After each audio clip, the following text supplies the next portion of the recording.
The Seventh Tower by Garth Nix. Book 5. Into Battle. Chapter 9. The first cave Tal found was too small. The second was too wet, water dripping through it constantly. The third was just right. Long and narrow, it zigzagged into the crater wall for about 50 stretches. Tal went past the second zigzag and found a shelf of rock that would make an uncomfortable bed. But that was better than none at all, and it was far better than being discovered. Tal sat on the shelf. The fight with the Kerfer had left him exhausted. With the weariness came a renewed sense of guilt. Sleep beckoned as a tempting refuge from remembering. Only, it wouldn't be very sensible, Tal concluded, as he fought to stay awake. The cave kept on going, light knew where. He didn't feel quite so confident about the crater wall being free of creatures. Not in this narrow cave, with his only avenue of escape out into the light, where he would be spotted by Sushin's minions. He needed Adris to watch over him. But where was the Storm Shepherd? He'd been gone for quite a while. Nothing could have happened to him, or Tal would feel a lot worse than a slight ache in his stomach. Part of that ache was probably hunger, Tal suddenly thought.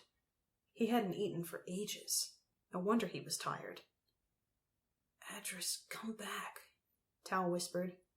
He imagined himself sending out a thought to the Storm Shepherd. He pictured his thought like a small bird, flying out of the cave mouth up into the sky, searching everywhere for a cloud that moved against the wind.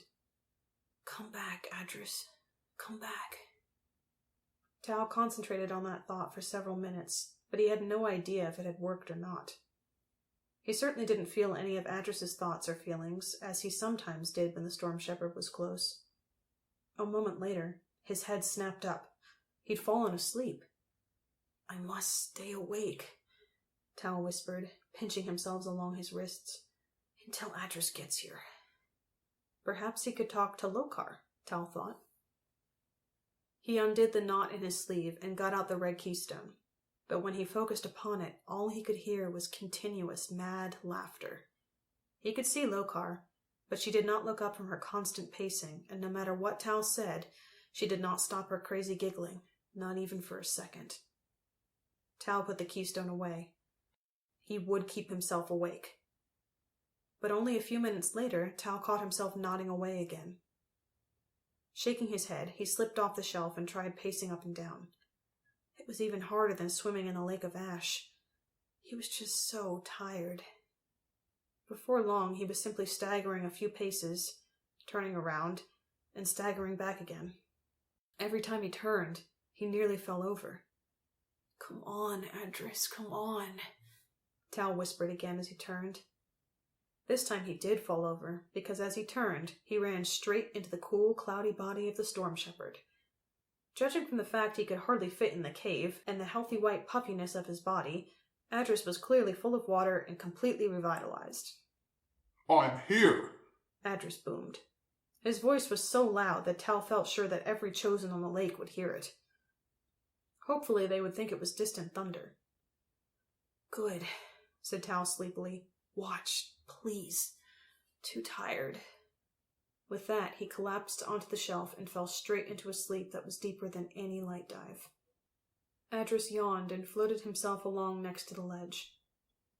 Why is it always me who has to stay awake? He said, a little more softly than before. When is it my turn? Tal woke in darkness, though sun had been leaking into the cave before he slept.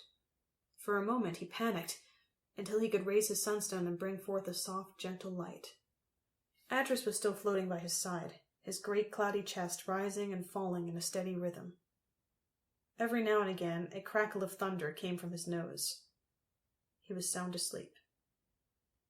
Tal slipped down from the ledge and, shielding his sunstone, crept to the cave entrance. It was night outside, but there was a crescent moon, its silver light cool and calm across the lake of ash.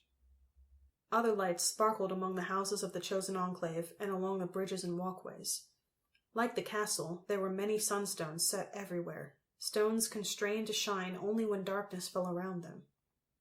There was a light breeze, soft on Tal's face. He enjoyed the cool touch of it for a moment before he went back inside. He had to figure out how to get to the Empress's Island, and for that, he needed to consult Lokar. Tal felt a bit guilty as he undid the knot in his shirt and got out the red keystone again. He probably hadn't tried hard enough to interrupt her crazy laughing fit, which was unforgivable now that he knew how awful it was to be trapped. "Lokar," he said, staring into the fiery depths of the sunstone. The guardian of the red keystone still danced in a circle, her spirit shadow eternally hopping around her. But she didn't answer Tal, at least at first.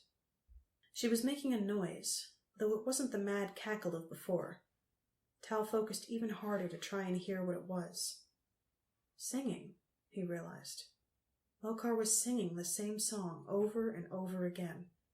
It was a chosen lullaby.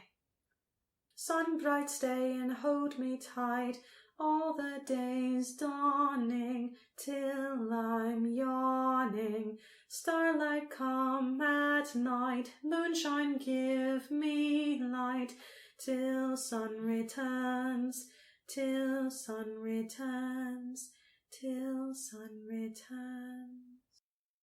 Tal listened to the song twice. He'd never paid any attention to it before, but it was a pretty weird song for a chosen of the castle. While they enjoyed the sun in Einir, it was a holiday place, not home. Home was covered by the veil. Tal had never heard a chosen say a word about missing sunshine, starshine, or moonshine. Yet there it was, in a nonsense song for children. It had to be a very old song, predating the veil. It was hard to remember that the chosen of long ago had raised the veil as defense against Einirian shadows. Back then they had nowhere else to go, as travel to Einir was forbidden. It was no wonder they sang about the sun. Lokar started singing again. Tal snapped back to the problem at hand. "Lokar! Lokar!" Finally the woman answered. "What? Tal?" "Of course it's Tal." "How long has it been since you spoke to me?" asked Lokar. "A day? A week? A month?" "Less than a day," replied Tal worriedly. Lokar mumbled something to herself, then asked, "So where are we?" Tal told her, and asked her for any suggestions about how he could get to the Empress's Island. "Can't walk across the big south bridge," answered Lokar quickly. No. Maybe sneak along one of the runnerways? No, night time. But where is it dark? Not on the bridges, not on the walkways, not near the houses. Where is it dark? "Where is it dark?" Tal repeated. "What do you mean?" "To get across to the island unseen," Lokar explained, "you must go in darkness. All the bridges, the walkways are lit by sunstones. How can you cross unseen?" "Oh, no," said Tal. He could see where this was going. "Yes," Lokar whispered. "You will have to walk across the lake bed, under the ash."